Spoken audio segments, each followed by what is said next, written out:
Assalamualaikum warahmatullahi wabarakatuh. Shalom, Om Swastiastu, Namo Buddhaya, Salam Kebajikan. Good afternoon from Indonesia and good morning from Berlin to all of the participants today. Previously, let us express thanks to God for the blessings and mercies that have preserved us in good health up to this moment. It is a wonderful day to see all of you today, and welcome to the webinar titled Giorgio's Experience in Kyiv and Chernobyl in 2021, which is being hosted by Koteka, Komunitas Traveler Kompasianer, in cooperation with the English Department of Universitas Negeri Surabaya and the English Department of Universitas Pamulang South Tangerang. Her Excellency, the head of the English Department of Universitas Negeri Surabaya, Mrs. Pratiwi Retnaningdia, PhD, Her Excellency, the lecturer of the English Department of Universitas Pamulang,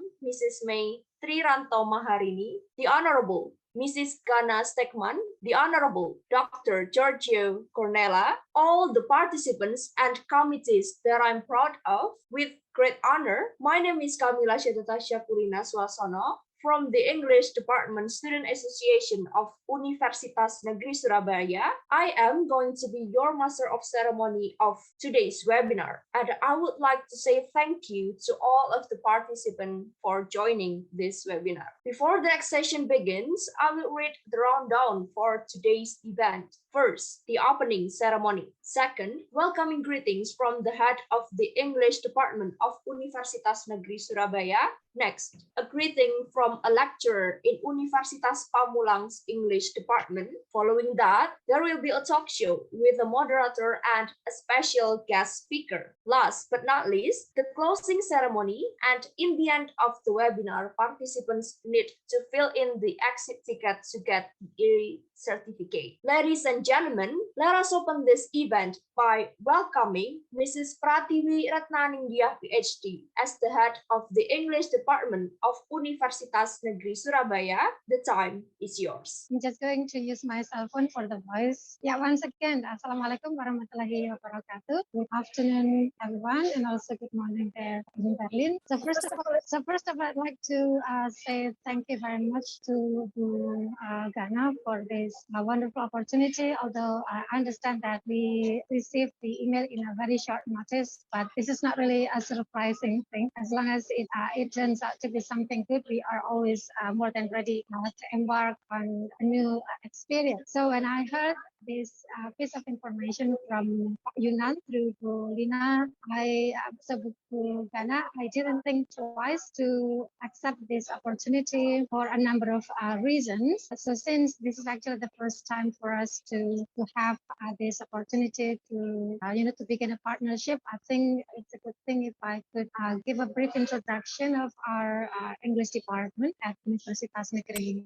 Surabaya. So our English department is under the same faculty as the German literature, under the Faculty of Languages and Arts. And in our department, we have two study programs: English language education, in which we train our students to be teachers in secondary schools, especially. And we also have English literature study program, which is a non-educational one. And in this study program, we train students to be fully prepared to enter various professions in writing a career path. And this includes to become travel writers. So that is why I warmly welcome this chance to invite our students to attend this workshop, because in our English department, especially English literature study program, we have course on English for tourism. The idea is actually not really to prepare our students to be a tourist guide, but we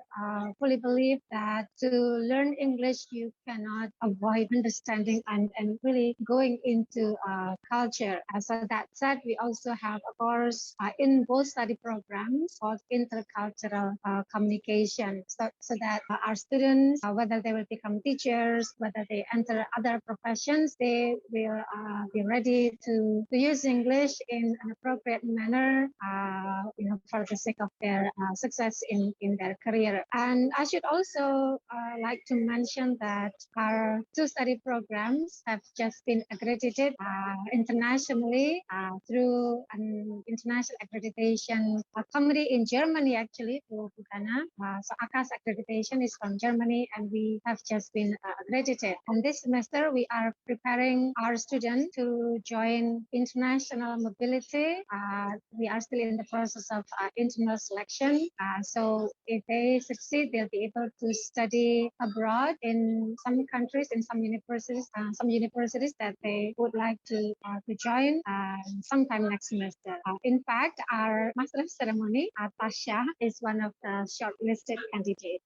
So I'd like to take this opportunity to also congratulate Tasha to be part of the shortlisted candidate. To be more specific, knowing that this topic is about Dr. Giorgio Gonnella's traveling experiences in Kyiv and Chernobyl. I thought that this is just a very good chance, knowing that now, we've heard not really, good situations in Europe, but this is actually a very good way for our students to learn that language is not the only thing. Language is just tool, it's just a medium of communication to learn whatever is happening or has happened in other countries. And so, Gana, personally, I'm also a Kompasianer. So I'm also proud to say that I'm quite active in Kompasianer. I have an account there.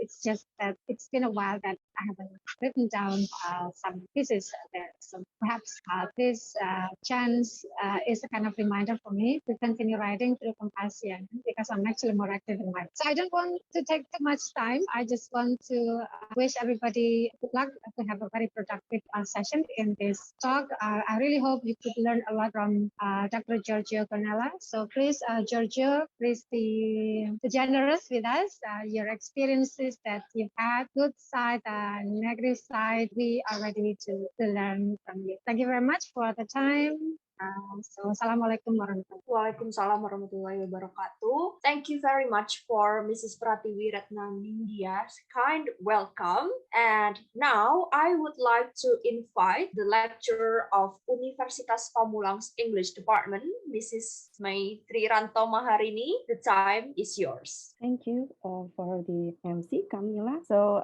let me introduce myself. My name is Mai Triranto Maharini. I'm a lecturer at Pamulang University in Tangerang Selatan. So actually, thanks God first that we are here today to join this webinar. And well, let me directly say thank to Mbak Gana, who some days ago just contacted me and asked me whether the students of Pamulang University, especially in majoring Sastra Inggris in English department, can join this webinar because this is interesting, and the speaker is also interesting, Mr. Giorgio Gonnella. And it is also interesting to know more about Kyiv, which is now, in the world news that, it is in crisis now, but I hope that it will be over. And of course, one day we expect that we can visit there. But actually, thank you to Kotekatalk-80 for inviting us,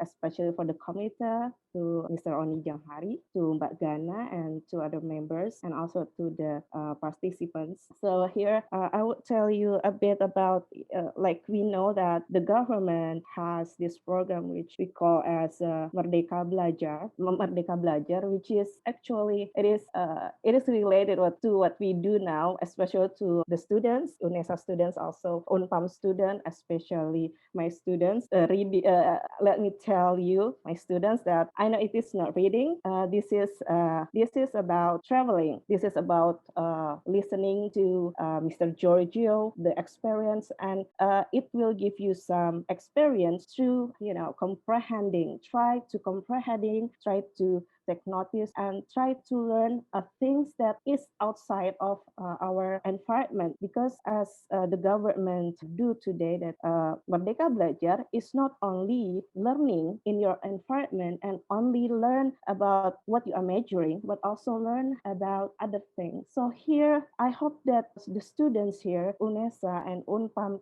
can take some knowledge, other knowledge than just English, but also what is out there, especially in Kyiv, especially we need to know about Kyiv, because actually I am the lecturer for this reading classes. It's not just but it's also from the experience. And this one is also the experience for you. Experience in learning, experience in knowing other culture, other nature, than just what you learn from you. So I hope that this will be beneficial. I won't take too long because I know that Mr. Giorgio Gonnella also have many things to deliver, and I can't wait to listen to him. And also thank you everyone, also to Ibu Pratiwi. I think that's it. I am sorry shortcut in saying things, so I give it back the time to you, the MC. Thank you very much, Mrs. Maitri Rantomaharini, for the great speech. Ladies and gentlemen, now that we have heard all of the welcoming greetings, the webinar under the title Georgia's Experience in Kyiv and Chernobyl in 2021 is officially open. We have come to the end of the opening ceremony for today's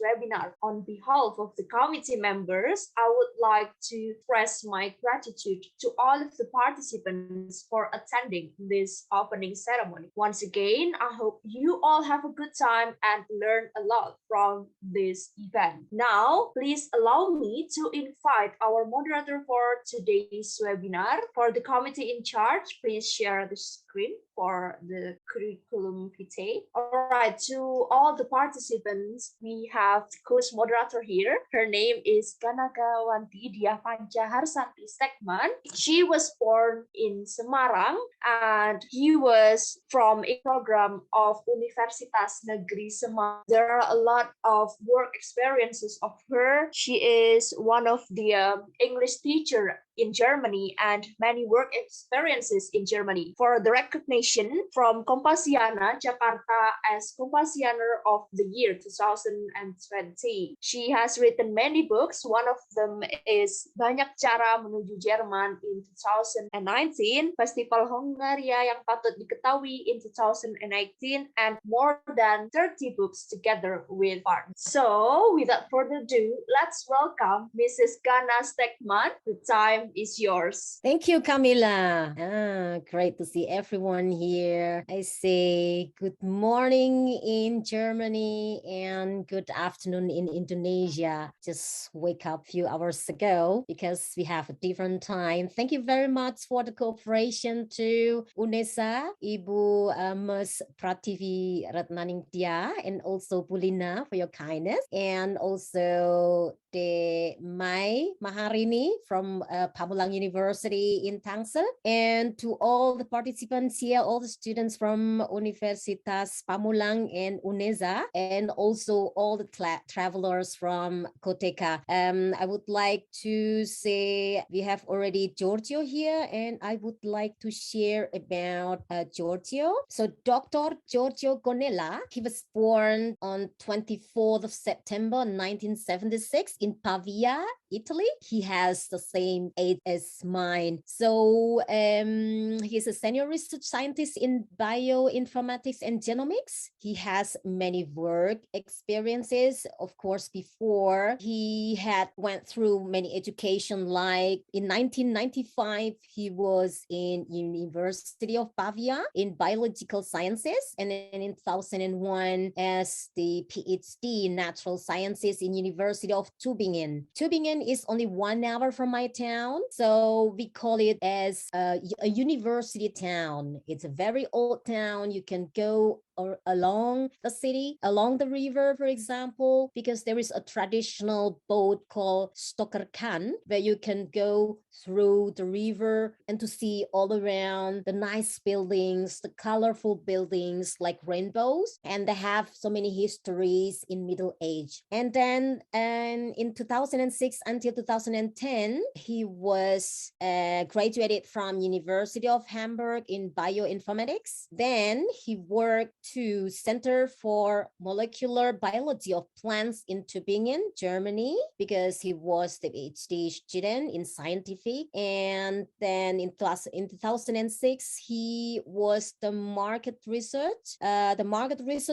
software developer in Hamburg. So from Tübingen to Hamburg, it's maybe about 10 hours by car driving. And in 2010, he was the postdoctoral scientist. He worked to University of Hamburg. And then in 2018, he was the guest scientist in the same university. And then in 2019, he was the guest of scientists in another place in Kiel, but still in Germany. And then in 2019, he was the postdoctoral scientist in Christian Albrecht University in Kiel, also in another place. And now he is a postdoctoral scientist in George August University in Göttingen, Germany. So he has so many things in his life, but is very young and he has many hobbies. That is what I like, because if you're clever, if you are succeed in your career, but you still do for yourself. For example, Gio like to do painting. So you can find him on Instagram, 1,000 lines of Gio. And it's very common if you go to Germany, so many men, they go to the kitchen because they like cooking. So he is the one of the men in Germany who like to cook. And then he likes theater and yoga. So it's good for balancing his life, our life. If you do your things in life in the real world, but you need to feed your soul inside. I forgot to write also to play gamelan music. Yeah, that's right, because you are in Indonesia and you know how to play it. It's amazing. Even me myself, maybe I can do only gong, but he can do more than what I do. This is amazing. Okay, so buongiorno. Buongiorno. Buongiorno. Mi chiamo Gana, vengo da Indonesia. E tu? Molto piacere, mi chiamo Giorgio. Okay. Sì, prego. Ya, so yang pertama, izinkan saya hanya mengatakan beberapa kata dalam bahasa Indonesia. So,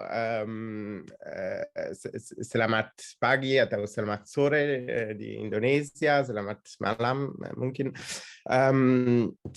Terima kasih atas undangan untuk berbicara hari ini tentang perjalanan saya ke Ukraina tahun lalu.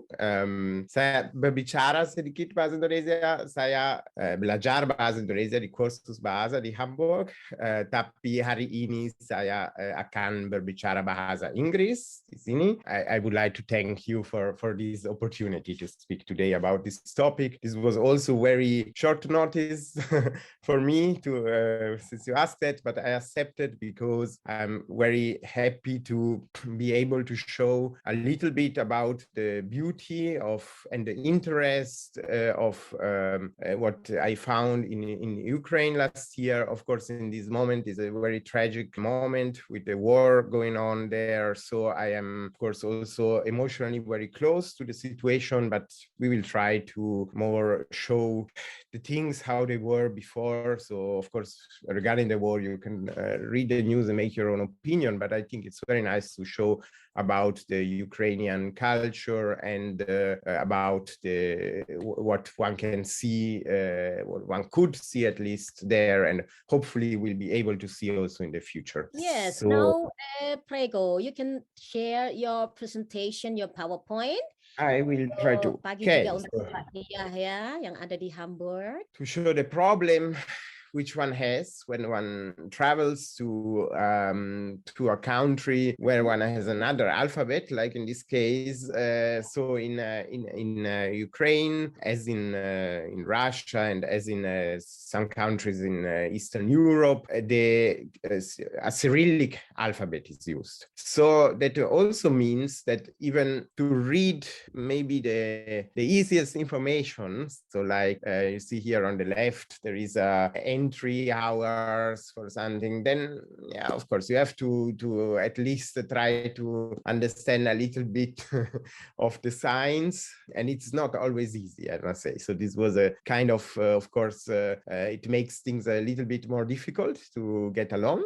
Actually, there are even different Cyrillic alphabets. There is Ukrainian Cyrillic alphabet, which is a little bit different from the Russian. You see here on the right, for example, the I sign in Ukrainian is similar to the Latin alphabet, while in Russian there is a different letter which has a different sound, different meaning in Ukrainian. So they are not exactly the same alphabet. There are some differences, but this actually both languages are actually spoken in Ukraine. This is of course a topic of which has some controversy in it, because it is, again, in this moment everything is very loaded with controversy because of the ongoing war. A part of the population is usually speaking or using Russian as an everyday language, and a part of the population is using Ukrainian as an everyday language. More people on the east of the country tend to use more Russian. More people on the west of the country tend to use more Ukrainian. While I was there, I tried to ask to people which I knew, what language you speak. I can't recognize myself the languages. Unfortunately, I don't speak Ukrainian and Russian, but I asked the people, what are you speaking? If they speak English, or what are people speaking? And very often it was Russian, I must say, when the people are speaking, or sometimes Ukrainian. So people are actually, I think most people do also speak Russian, at least, which is they are two different languages. So yeah, so this was of course in the first day, this was a little bit this cultural shock which one has when one travels. But I must say another different kind of shock, maybe a pleasant one, was the following. So if one travels from Western Europe to Eastern Europe, sometimes there are some stereotypes. No? So there is some things that tend to think, at least in the past it was so much so, but traveling to a ex-Soviet Union country, so Ukraine was part of the Soviet Union until 1991, then one expects to have this kind of building, so this kind of gray buildings, this kind of cars of the past maybe, and one has this of course. So actually I must say one reason for me to travel there was to discover Ukraine, but also to one of the main reasons was to go to Chernobyl, which I will show you later, because I was very interested in doing this experience. But I didn't really expect the city of Kiev to impress me. I expected something like this. But then what I found was not this. It was more something like this: extremely beautiful architecture, extremely beautiful palaces. Here you can see some of them are actually quite old, like this Mariinsky Palace. That's the official, so ceremonial residence of the president of Ukraine, and it's a palace of 1752 of an Italian architect, Rastrelli, or the National Opera you can see here. So there are really a lot of elegant palaces. The city center, as you can see in the photos, is very clean. Is very, or was, let's say, in these days we know all what is going on, but at that moment, so in peace, let's say, it is a very, very, very clean, well organized place. And yeah, here are some more of the, you can see that there are really interesting pieces of architecture. Look here on the upper right, that's the house with chimeras. It's of an Polish architect, Władysław Horodecki, and it's really decorated house in a Art Nouveau style, very beautiful. So yeah, I would say very good Also surprise. colorful. Yeah, it is.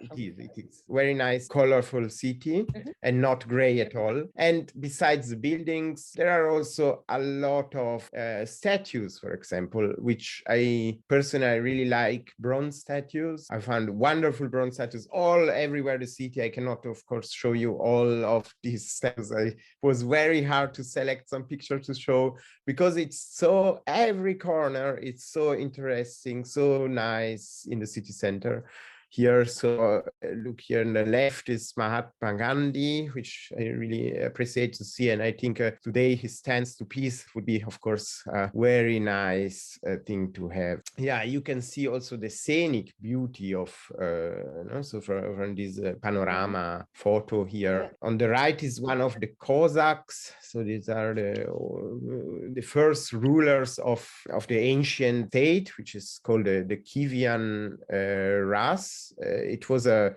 state which is, let's say, the precursor state for Ukraine, but also of Russia and White Russia. So it's, of course, it is, again, we don't want now to go into controversial who is the precursor of which and so on, but this is it is, of course, a common heritage of these states. What I also found there are, look at this, so really beautiful parks, right? Yeah, which are everywhere. So it's very green, very laid down sometimes. So the city. So here there is people. There were today there is nobody, but there were people playing music everywhere at every corner. I found people playing music in the parks, for example, like these guys. There were people drawing on the right. There is a class, art class. They were drawing outside, so learning to draw. And here I have also a small video of, for example, of this is a park which goes from the city center to a lower part of the city. There was someone playing the piano, which I really liked a lot. Just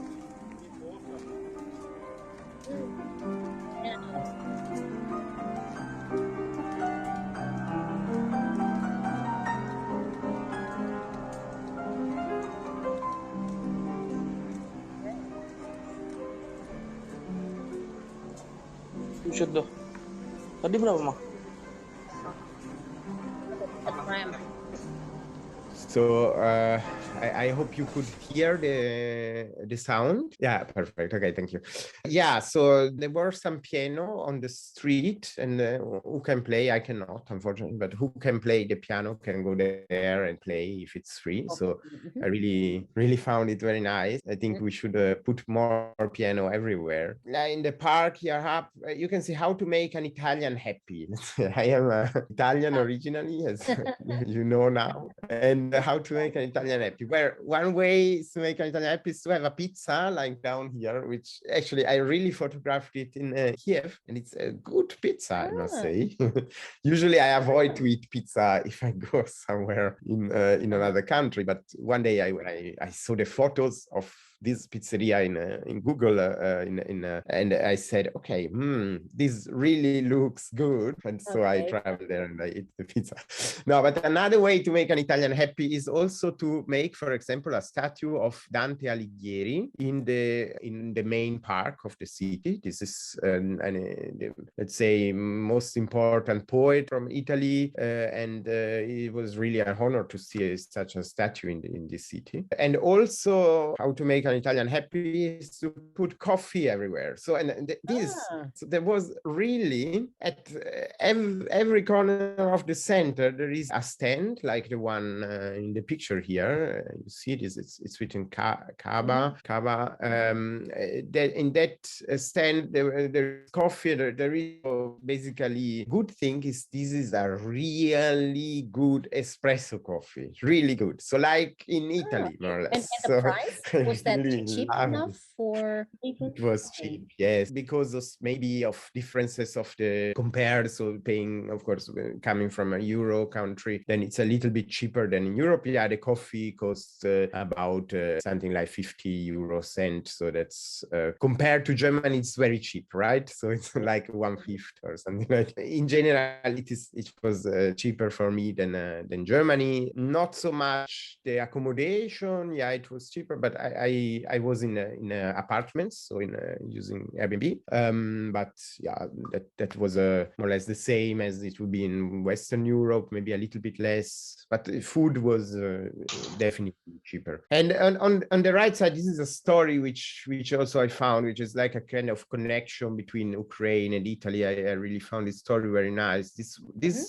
They made a statue for these two persons. The man is called Luigi Peduto, and the woman is called Mokrina Jurczuk. They knew each other in 1943. It was World War II, in a prisoner camp in Austria, and they got in love. But unfortunately, after the war, they lost contact. They back then there was no Facebook, no smartphones. I don't know.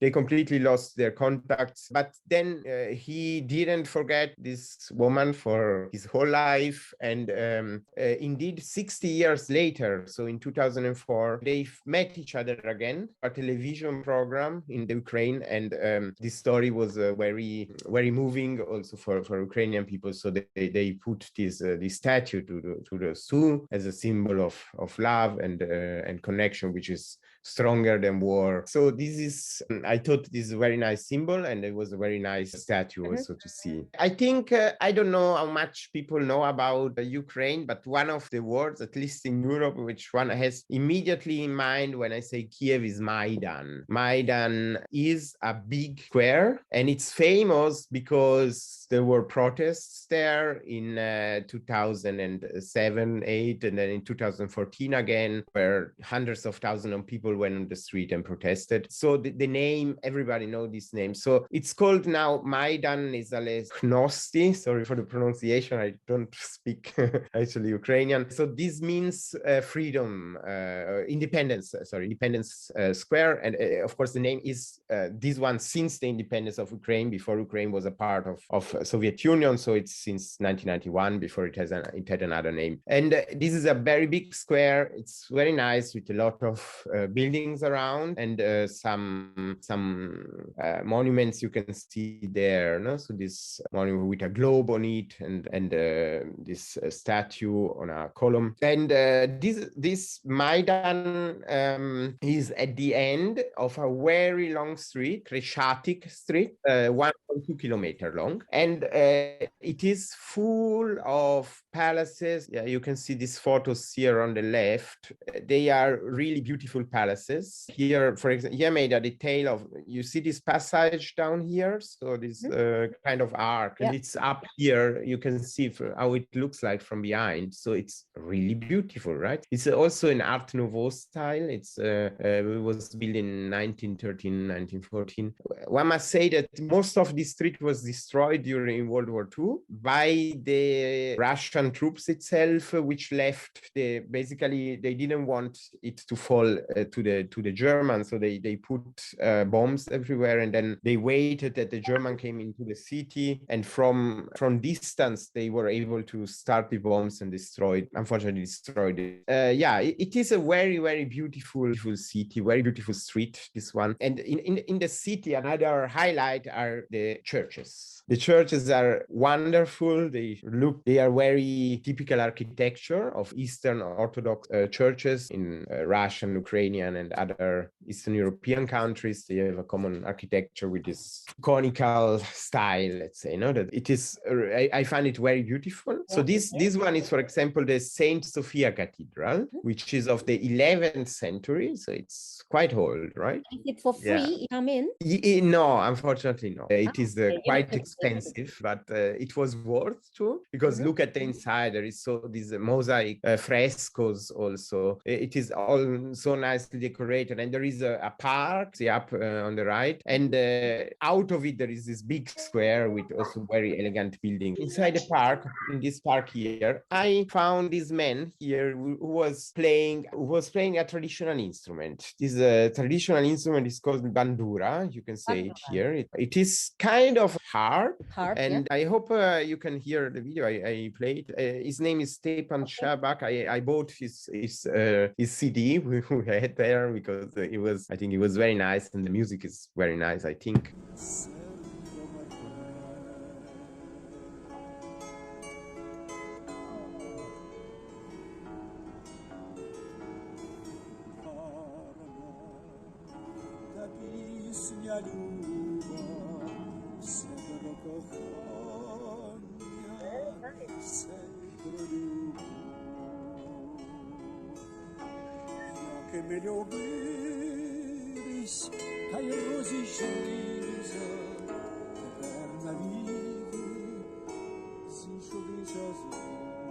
This is in Ukrainian language, by the way. How old is he anyway? I don't know exactly. I didn't ask. But I know I researched a little bit about him in the internet, and I saw there are videos of him playing already 20 years ago there. So he's really doing that all the time. And people are, I guess it was not only me, many people are really like his music. And the problem is sometimes to communicate. It was a problem to communicate with Ukrainian people because many, and these unfortunately didn't really speak much English or any other common language with me. So the only way to communicate was with Google Translate. Luckily, I found also some people. I wanted here now to show you typical instruments of Ukraine. I have here the Ukrainian lira, very nice sound.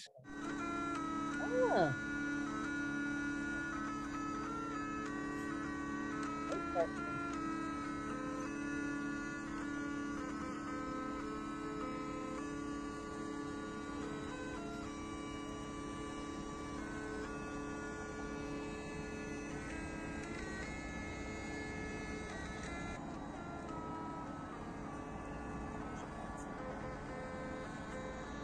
Yeah, this is also one of the main squares of Kiev. It reminds me a little bit of bagpipes, right? The sound, even if it's a very different instrument, it's actually a string instrument, but the way it sounds, it's a little bit like bagpipes. This is a traditional song, a love song. This video actually was not made by me. This is the only one which I asked a friend of mine who is still now in the Ukraine working for the International Red Cross. She made this video. She sent to me about Ukrainian song, a traditional song. And I think it's very nice. It's about just a girl which gets in love with a boy, and she comes back home after being in a cherry garden with this boy. And when she comes home, her mother complains because she said, "Why are your hair open?" She says, "Oh, mom, let me live my life. I am young and I want to be in love." There you go.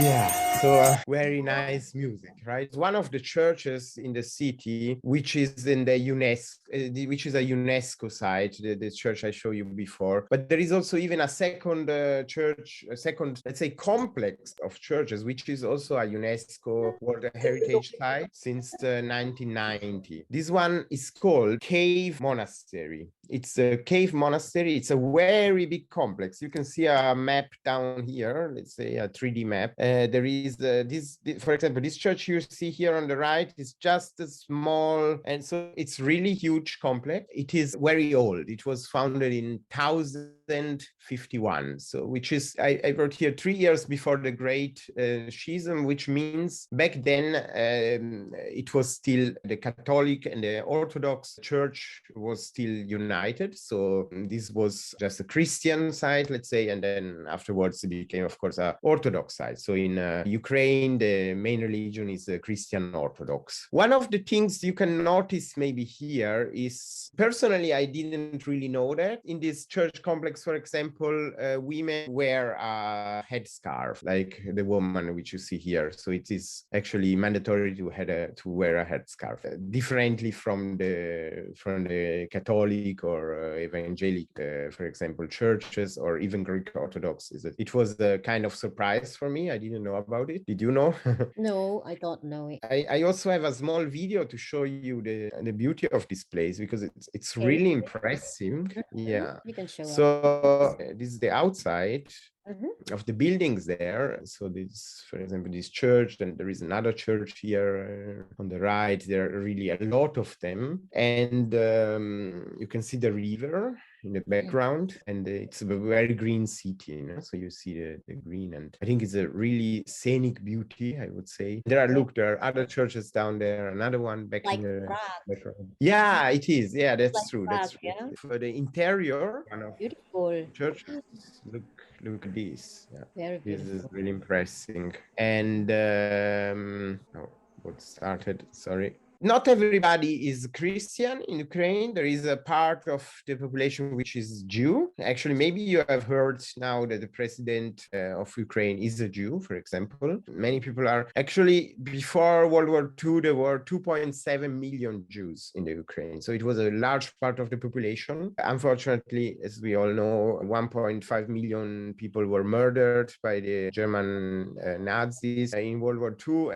Part of them escaped. Just 100,000 hit in the Ukraine during the war and survived. The other escaped just before the German occupation. This is an extremely tragic story. This man here on the left, one of the wonderful bronze statues I really like. So his name is, this is actually a artist's name, his nickname is Shalom Aleichem, which is similar to Shalom Aleikum, or to Salam Aleikum. So he took the name of peace be upon you. He was a humorist or satirist. He was a writer. He lived at the end of 19th century, beginning of the 20th century. There was a museum dedicated to him and to the Jewish community. So I visited this museum. You can see here some of the specimens. And also down here, I visited also a synagogue. The Brodsky synagogue is the central synagogue. Brodsky was also a philanthropist and a Jew in Kyiv. I think this is an important part also of the Jewish community, although there are only now there are different numbers, 200,000, 400,000. It's difficult probably to say exactly how many people were living there now before the current war. Giorgio, Yes? do you still have many pages of Kyiv? Because I do. Okay, right? because I can split to, namely to my trip to Chernobyl. This was the reason, one of the reasons why I decided to go there was the trip to Chernobyl. And it was a very interesting day, I must say. So we went to several sites inside of this special area. So there is an area where people cannot go there anymore. It was in 1986. There was this accident in April. And since then, basically, it is like everything was left there as it was. So it's like to make a travel back in the past. The first site we have been there was this. So you cannot go alone. So I had to book organized trip. It's not allowed to go alone. You have to have basically a guide which brings you there and knows where you can step and where you cannot go, because there is a radiation everywhere. And you get, of course, a Geiger counter where you can measure the radiation. And you are also checked several times. You have to go into a kind of machine which checks if you are contaminated or not. I was not, luckily. The first place we have been there is this huge radar. This is 150 meters high and 700 meter long. This is really, really, really huge. You can see in this video, for example. So it's really impressive. It was a Soviet Union military base, a secret base. Actually, nobody knew exactly that this existed, and only the people working there knew. One curiosity, one particular thing is actually it never really worked, this radar, but they didn't really communicate it to the government that this was not going to work in case. This radar was meant to be able to detect missiles coming from the United States or something like this, and actually was never functional. But they told us they were not telling this to the government because they were afraid to be punished, so they just let it work, and luckily no missiles came. It was never really useful.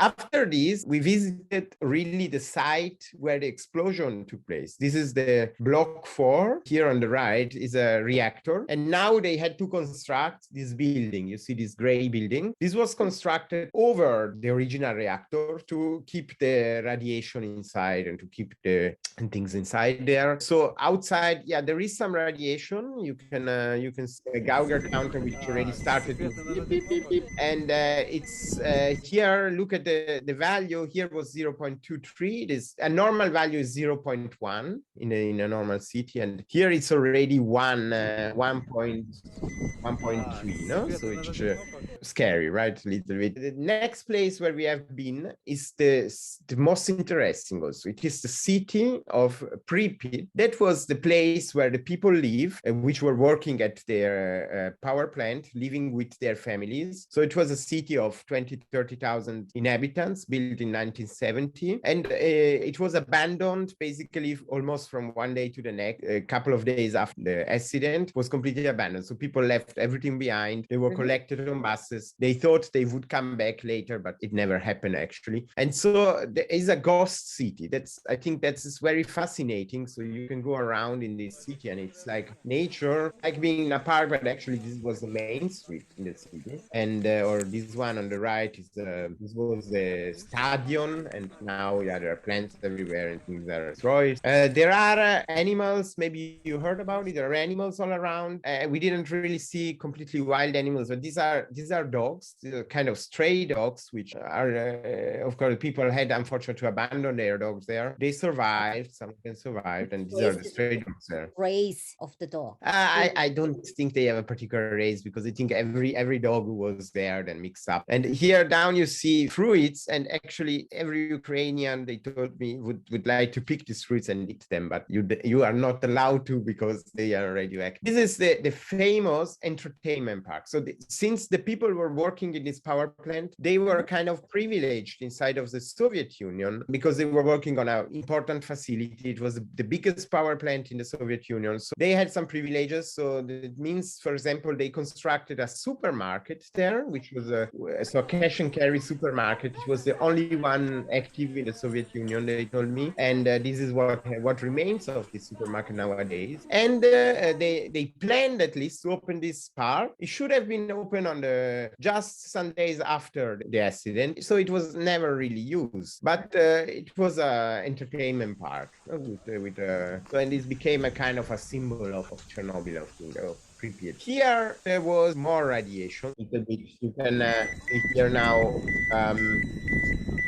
For example, now this says 16.9. So definitely one more. That's high. And the last slide I have on Chernobyl. So we had the opportunity to visit some of the buildings were abandoned there. Could go inside of the buildings even. Of course, it's a little bit dangerous. So we went on own responsibility, let's say. The guide didn't look and we went inside, let's say. Like this, because one doesn't know how much they would hold, but of course, it's very interesting to see what happened to this building. So you can see everything is destroyed from the nature, also from people going there and stealing things. It is really impressive to be there. And here, of course, the radiation is higher. 9, 24, 28.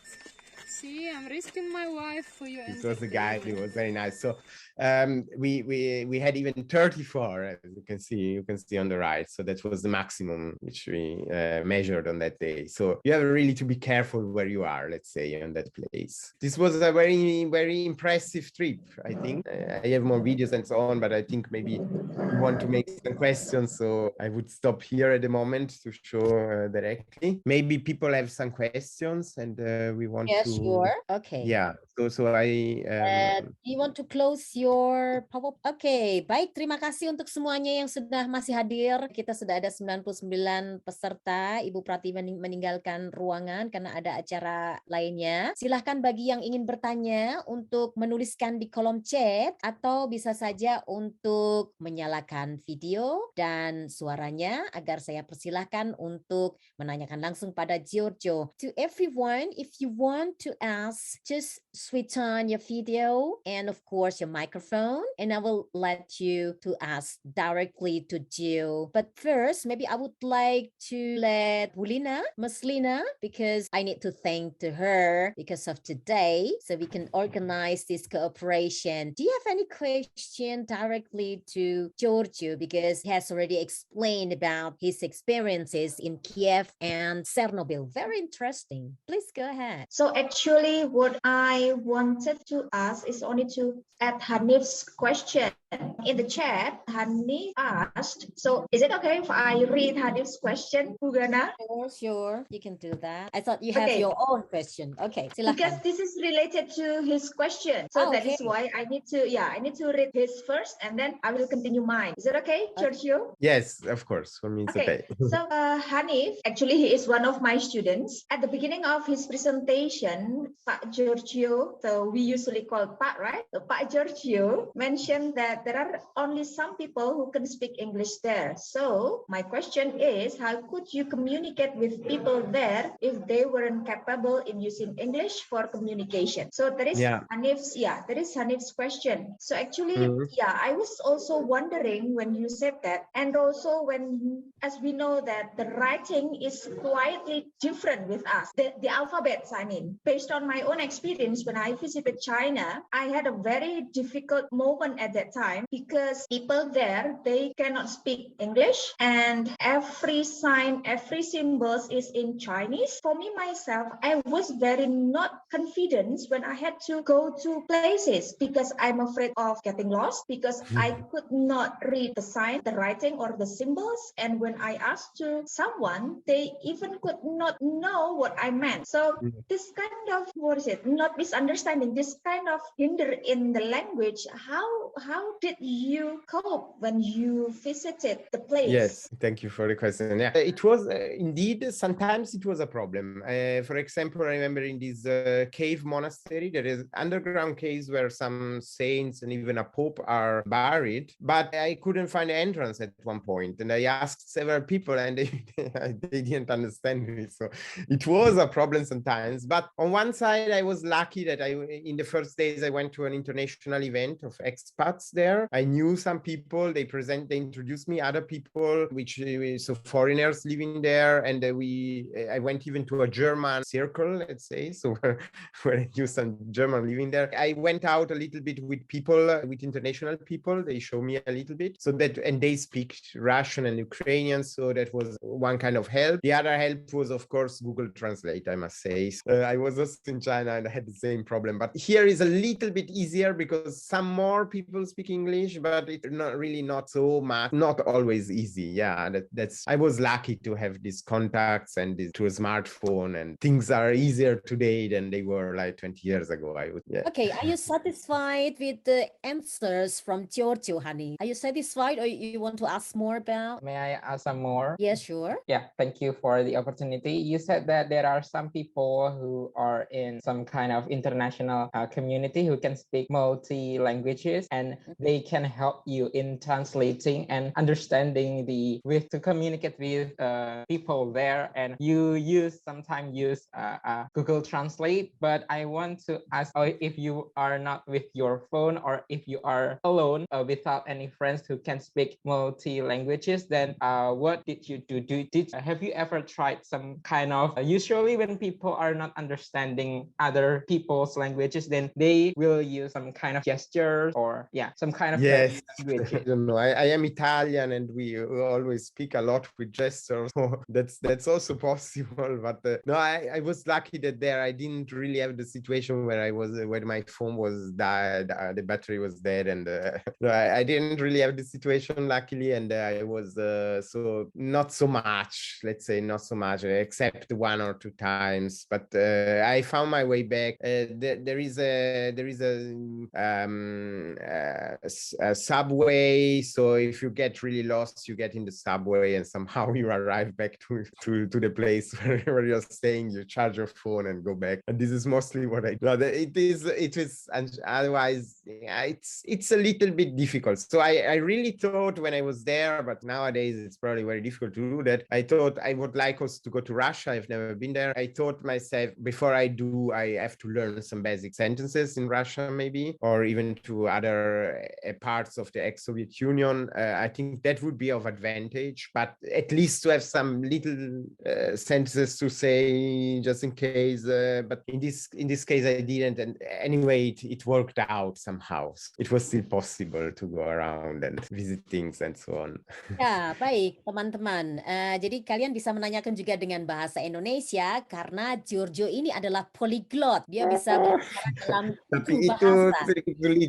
Selain bahasa Jerman, karena dia tinggal di Jerman, dia bisa dengan bahasa Italia karena bahasa ibunya. Dia bisa bahasa Yunani, bahasa Indonesia, kemudian bahasa Spanyol, dan bahasa apa lagi nih? Pokoknya 7 bahasa begitu ya. Jadi dia termasuk satu sosok polyglot yang menurut saya sangat luar biasa, dan dia mempunyai bakat seni selain otaknya encer ya, karena dia adalah seorang dosen di sebuah universitas di Jerman. Baik, kemudian saya silakan untuk De Mai dari Universitas Pamulang. Do you have any question? I'm sorry about my voice. Hello, Giorgio. So Ukraine is really beautiful. I knew it that Ukraine is really beautiful. I've been to Poland, and I think that they're almost the same, the scenery, things like that. The question that I want to ask is, but I just heard that you haven't been to Russia. No, okay. So actually, it will be related to Russia, whether as we know that Russia and Ukraine in the past was in a part of Soviet. So did they have similarity in doing things for the daily life, like the culture in celebrating? Yes, I guess so. Yes. So I think that for example, some of the food is very similar. This is, of course, it's not a statement about if they are the same people or not. This is a thing which I left to someone else. I think there is a own Ukrainian culture for sure, and there is a own also language. But as I said, some people are also speaking Russian, so they are for sure very related to each other. The food, I know sometimes they say, for example, borscht is a famous soup there, and it's also famous soup in Russia. And also the dumplings they have are very similar in both places. They have the religion now. There are 2 churches: a Ukrainian Orthodox Church and a Russian Orthodox Church, but they are, of course, both Christian Orthodox. There are, of course, very strong similarities, and of course also with Poland there are strong similarities. That's for sure. So they are all related cultures. I think even everybody in Europe is related somehow. So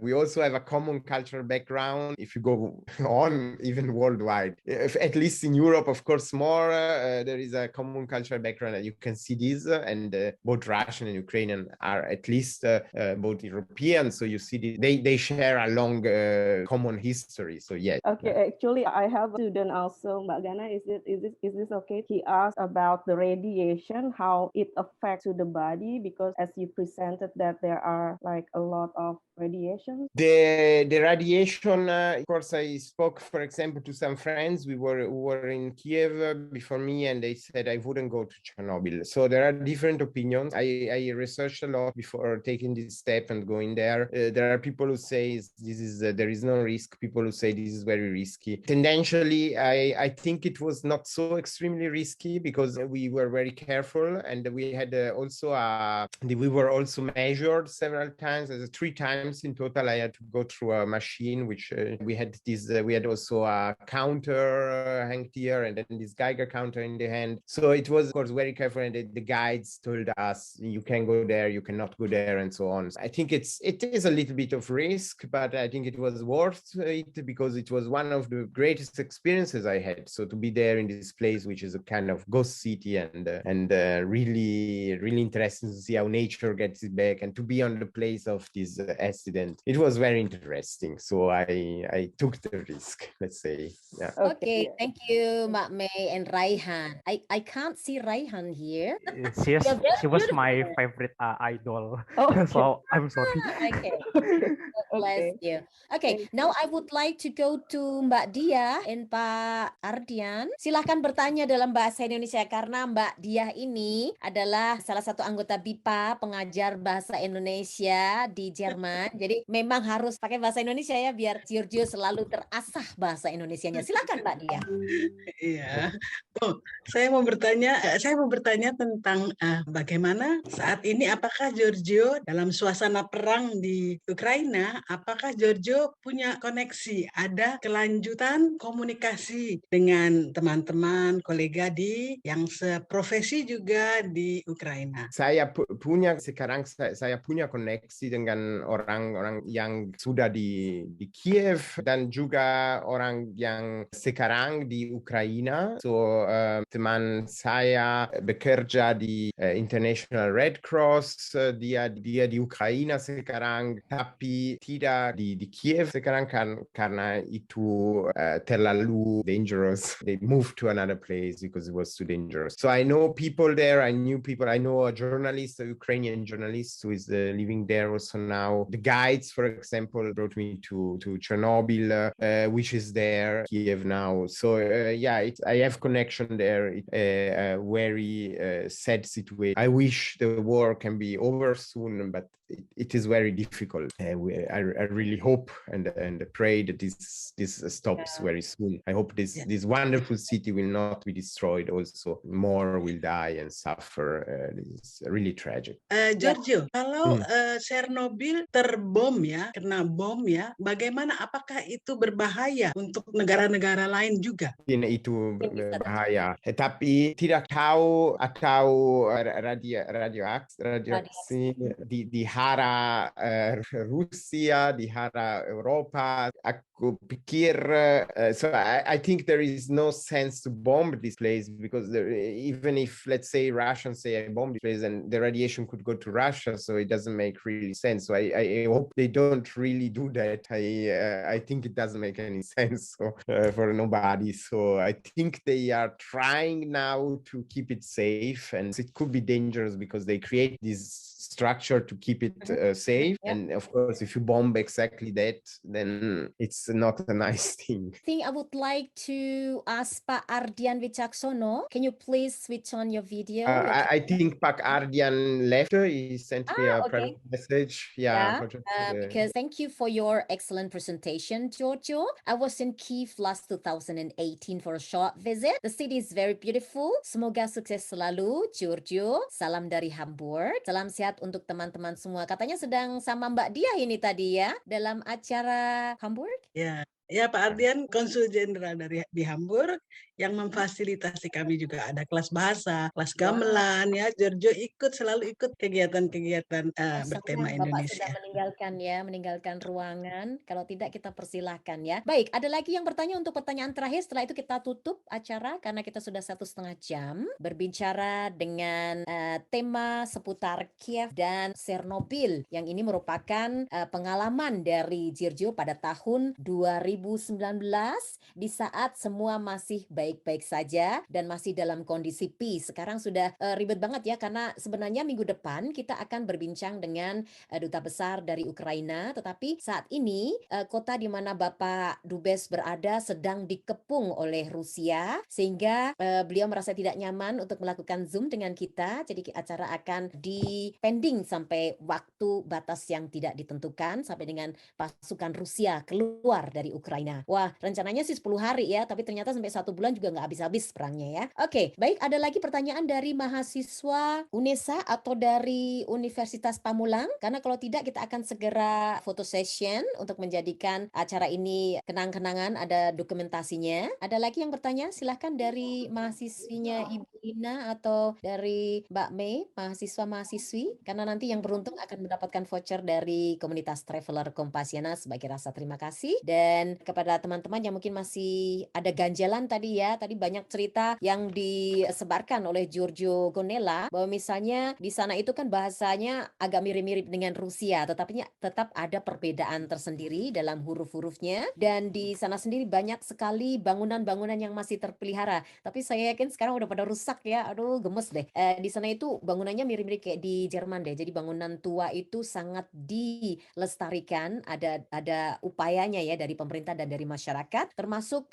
konstruksinya yang sangat kuat dan cantik bangunannya, termasuk warnanya tuh wow gitu ya, ada yang hijau, ada yang biru, ada yang pink gitu. Pokoknya gemes aja ke sana tuh kayak merasa jadi princess gitu ya. Terus kalau di sana itu selain buildings atau bangunan-bangunan tua, banyak sekali patung-patung. Jadi kalau kita ke sana tuh pasti lihatnya gini, oh gini gitu ya. Pokoknya seneng aja gitu. Kalau di Eropa tuh seperti itu. Keadaannya tak jauh seperti di Jerman. Kalau di Jerman juga tuh di pojok-pojok itu semua ada patung-patung. Nah, di Kyiv atau di Chernobyl sendiri juga seperti itu. Kemudian dia juga menceritakan tentang alat musik bandura yang ini mirip-mirip harpa, jadi digesek gitu. Kemudian lira, kalau lira itu juga mata uang ya, tapi ternyata juga alat musik dengan cara diputar. Jadi musiknya tadi diputar dan bunyinya itu mirip musik pipe yang dari Skandinavia ya. Dan satu sosok humoris dan satiris yang dia sangat ingat adalah Shalom Aleichem, yang kalau orang bilang itu seperti mirip-mirip Assalamualaikum. Dan dari kunjungannya ke Chernobyl, tadi dia juga sempat mengukur berapa sih sebenarnya batas yang normal itu 0,1, tapi ternyata ketika dia datang itu sudah 0,23 atau bahkan sudah 16 bahkan tadi ya. Dan banyak bangunan-bangunan yang ditinggalkan di sana di Chernobyl sebagai momen bahwa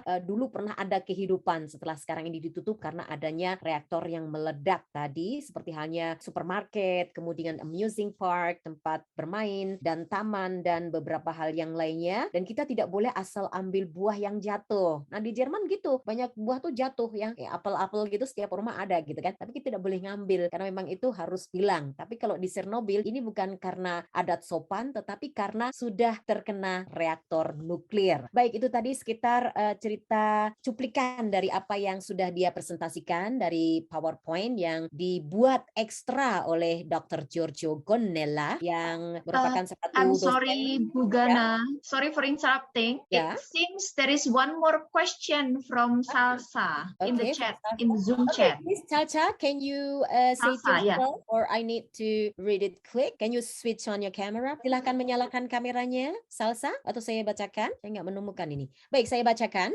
Excuse me, Giorgio, based on the information that I got, said that you were multi-language polyglot. So I just wondering, how could you be able to talk in many languages? And maybe you could share it. Who wants to be multilingual? Since many of us might find it difficult to learn about certain language. For example, for me, German is quite difficult. Jadi menurut saya sudah lama 16 tahun di Jerman ya, tapi bahasa Jerman saya kurang bagus, sangat jelek sekali, berantakan. Jadi kadang malah campur-campur ya, bahasa Indonesia, bahasa Jawa, bahasa Inggris sama bahasa Jerman. Ampun, bahasa Jerman itu gramatiknya kan begini ya. Kalau bahasa Inggris kan hampir mirip dengan bahasa Indonesia, tertata ABC. Silakan, Gio mungkin akan berbagi sedikit tentang tips dan trik bagaimana bisa menjadi seorang polyglot, bisa berbicara, menulis dengan 7 bahasa. Silakan.